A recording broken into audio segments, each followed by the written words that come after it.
Hey everybody, what's going on? Hellmite here, bringing you another video from Grab the Lantern today. It's Tuesday, and the pre-season 2023 patch notes have been posted, which means it's time for us to do the top 5 changes of patch 12.22. There are a ton of changes on this week's patch. I highly advise you guys to actually read the patch notes, because there's a ton of things that I just will not have time to cover in this video. It's already going to be a longer one than normal as is. Let's not waste any more time, though, and jump right into things, starting off with the number 5 change on this week's patch, which are the general quality of life changes, which there are quite a few of, so I'm not going to try to cover all of these or show anything in particular, but there are definitely a ton of the just super really little tiny changes that Riot are making to the game to improve not only communications, but also a few other issues.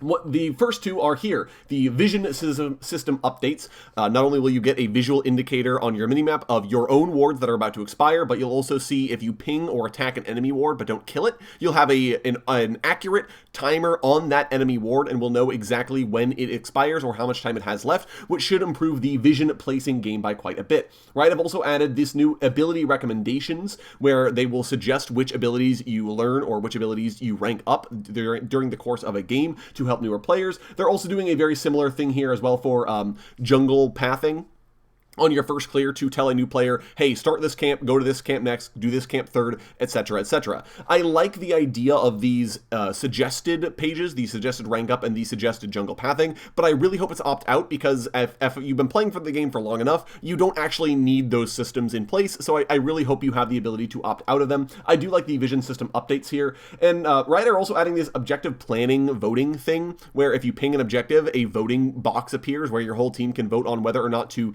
contest or take a given objective. I feel like this might help communication in solo queue games, but in generally, it just feels kind of superfluous to me, because even if you successfully vote for it, you don't have to go there or actually do it or anything, right? Like, you can say no, and then your team says yes, and then you still don't show up, right? So I don't know that I quite like that voting box. I don't really see how people are going to be using it. Right, I've also dramatically expanded the ping wheels. There are 4 brand new pings on the main ping wheel.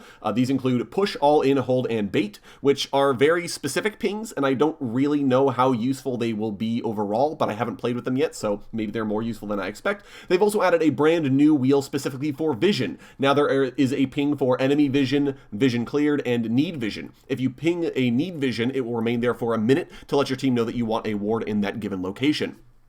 The vision ping wheel, I don't know, again, I feel about it similarly to the other ping wheel, but I do like the need vision ping. I think that's going to be the most useful part about it. Those are just kind of quality of life changes that Riot have made to the game overall in 12.22, and generally I'm a fan of these.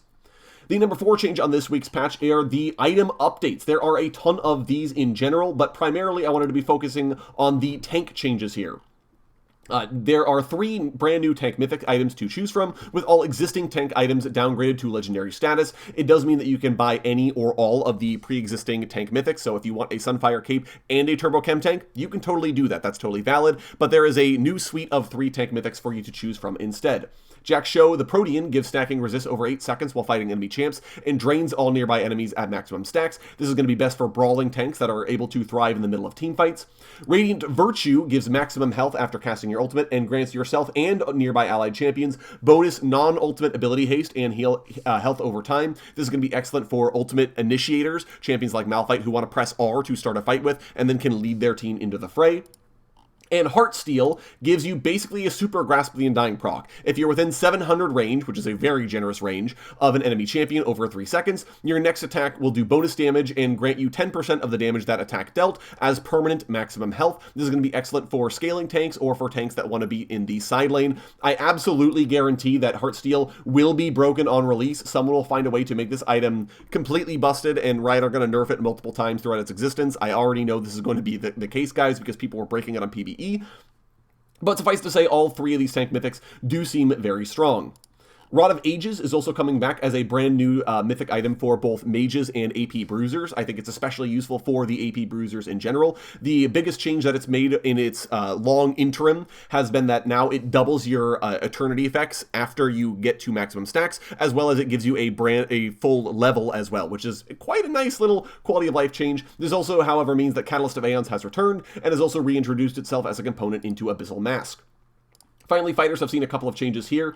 Not only is Ravenous Hydra putting on its best Bloodthirster 2013 cosplay by giving you stacking AD and Omnivamp over time as you get kills, but you'll still lose half those stacks on death as well, so this is going to be best positioned for side laning, split push type fighters, or just fighters that think they can carry. They can go to a side lane, stack this up, and then join their team for a big fight. Spear of Shojin is also making its grand reintroduction into the game, and now just gives you a non-ultimate ability haste. But this is reduced for spells with immobilizing effect, so you probably can't CC chain somebody with this. Probably. But this is going to be very good for AD fighters, especially those that don't have any mana. Those are the biggest changes to the item system here, guys. But again, I highly suggest you read it because there are a few things that I'm not going to be covering in this week's video. The number 3 change of preseason 2023 is the grand reintroduction of the infamous Chemtech Drake. That's right, it is coming back in this patch, you guys. The Drake bonus, or the Drake buff, now gives bonus resist and damage when, it now gives 5% tenacity and 5% healing and shielding power per stack. The Soul gives 10% damage reduction and 10% increased damage while below half health. Both of these are going to be very good for bruisers and fighters and frontlining champions in general who are going to want those stats, but AD carriers can make use of the damage reduction when they hit low health. And the Chemtech Rift is going to upgrade the plants on the map instead of putting out a bunch of stealth fields. Honey Fruits will heal and shield and no longer slow you. Blast Cones have double the knockback range. And Scryer's Blooms reveal in an area of effect around themselves in addition to the cone. You gain movement speed while moving in the direction of the cone, and wards in the area of effect that were revealed by it are now going go down to 1 health automatically. Overall, I think this approach to Chemtech Drake and its associated Rift are way more sustainable in the long run, but they're definitely not as interesting as the previous iteration, and I do think that Chem buffed is extremely strong if stacked, especially if you have a very bruiser-centric composition, so if you're running multiple fighters, definitely prioritize Chem Drakes over others. The number 2 change on this week's patch is the jungle changes. There are a ton of small mechanical changes that will affect your ability to play in the jungle and do what you want. Their stated goals of these changes are to reduce the ability for laners to poach jungle camps, reduce the power of counter jungling, and decrease the importance of early scuttle crabs and fast clears. Large monsters now give less golden experience to non-junglers and give bonus experience if you are a jungle champion. They also are only going to give you health and restore mana to champions if you have a companion, which I will talk more about here in a little bit. Smite no longer heals you is very important to note here. You can't smite a camp for health back. You only get that health back if you successfully kill a large monster. Scuttle Crab is going to be spawning later into the game and has also lost a lot of it, or it's lost its shield but has higher bonus or higher health at level 1 in order to compensate for this. This means that you have a lot more time to do your first clear, so if you're playing a slower clearing jungler, you can still do a full clear and have time to make it to the first crab. It also means that if you're a fast clearing jungler, you can do a full clear, get in an early gank, and then go for crab immediately afterwards. Junglers are now going to also deal 20% bonus damage to jungle camps in their own side of the river. This, and all jungle monsters also got tankier, which means that if you're trying to kill camps on your opponent's side of the map, it's going to take a lot longer than it did previously. This also means that strategies like vertical jungling, as much as I love it, is probably dead because you're just not going to be able to clear camps on your opponent's side of the map. Small monsters are also going to automatically despawn if their big monster is killed and they remain out of combat for 10 seconds. This means that if all your opponent does is steal away your big Krug, for example, the small Krugs will despawn automatically to help you reset that camp faster so you can get the full value from it the next time you show up. These changes overall should dramatically reduce the power of aggressive early jungle pathing. It's a lot harder to full clear and then go kill your opponent's Krugs or Gromp before they get there, and especially Crab's later spawn is going to make slower junglers a lot more viable. Counter jungling still exists. You can always look to PvP your opponent instead of just PvE clearing their camps, but it's definitely significantly weaker now, and I feel like a lot more power has been handed to junglers that just try to farm out things. Finally, the number 1 change on patch 12.22, the preseason 2023 patch, are the new jungle companions. These are replacing the current jungle items, but basically all they're doing is making it obvious and giving you a way to visualize the buffs that jungle items give you, right? Jungle items give you bonus damage to specifically jungle monsters you're in combat with. They give you bonus health regen and mana regen while you're in combat with jungle monsters.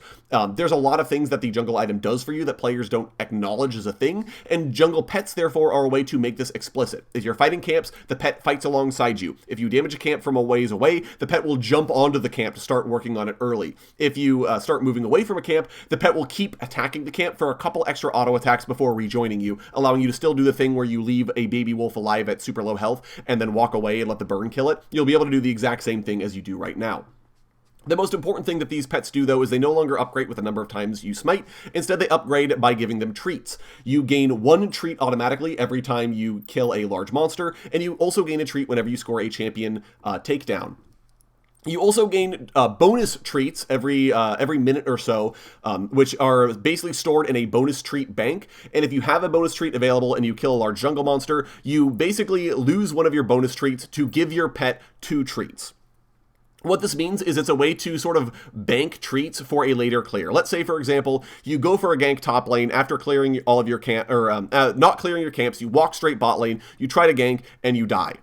Ordinarily, you would be missing out on a ton of treats because you're not clearing right there, so you're not getting the treats from killing those camps, but it does mean that because you'll have time to accumulate a couple of extra bonus treats, you sort of compensate at least for your treat gain in that regard. However, it's still going to be way more efficient to be just killing jungle camps to get these treats. The reason you want these treats is because they upgrade your smite. At 20 treats, your smite upgrades to the current 900 value, as well as giving you effectively chilling smite. If you smite an enemy target, they get slowed and they can take damage from this.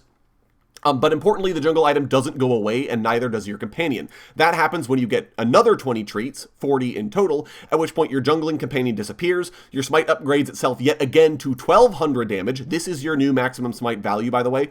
1200 damage is the number you should put in your brain, and you are going to gain a permanent bonus based on the jungle pet that you kept. The green pet gives you a shield after you kill a monster camp or after you've been out of combat for 10 seconds. The shield lasts indefinitely, and you have bonus tenacity and slow resist while you're shielded.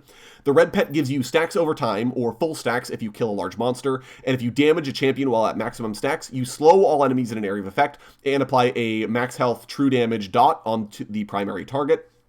And the blue pet gives you bonus movement speed when entering a bush, and increases that movement speed if you just killed a camp. All pets give you 30% reduced damage from monsters if you have at least 2 allies nearby. This is specifically for objectives if you're doing Baron or Dragon to give you a little bit more tankiness. Overall, I think the pets are going to put way more of a focus on farming. You have to be getting these treats to upgrade your smite, which is a super valuable thing to have. If you're only smiting at 900, but your opponent's smiting at 1200, you can't contest that objective. You will not be able to outsmite your opponent. You literally can't. So it's very important to farm up, get your pets their upgrades, and get to your maximum smite tiers, but you do obviously have to compensate for this by ganking at least some of the time. There's going to be a lot more of an opportunity cost for ganking and failing versus on live right now, where you can kind of gank and fail or spend a lot of time top lane not clearing camps without much of a punish. This is going to make it a lot harder for you to do that because you're going to fall behind in terms of your smite value. Whew. And that is it for me today, guys. Thank you all so very much for watching. Let me know which changes you're most excited for down in the comment section below. I'm interested to see how everything on preseason 2023 shakes out. I know we're still in a big period of experimentation, but definitely I think there's going to be a lot of broken things, and I'm excited to see where it all goes. If you enjoyed the video today, go ahead and leave it a like. And if you really enjoyed the video, consider subscribing. I upload a video every Monday, Friday, and on patch days like today as well. Once again, thank you guys so very much for watching. I do appreciate it. And I'll talk to you all later.